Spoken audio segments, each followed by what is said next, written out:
In this video, we will show you how to fix a problem your homepage display is missing on the WordPress websites. If you can see, I reload my WordPress websites, but there is missing homepage display here. Okay, you can see in my others, there is exist. How to fix this problem? Okay, to fix this problem, it's very easy. You need to verify you have a page.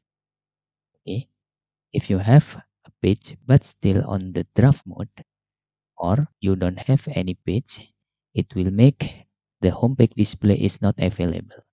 So for example, we will create one page and publish them.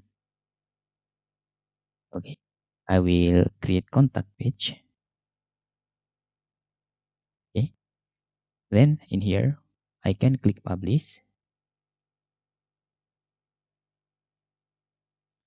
and back to our settings and go to readings. Voila. Now, if you have minimum one page on the publish, okay, you can have the homepage display. And that's all tutorial how to fix a problem missing homepage display in the reading settings on WordPress website. Thanks for watching.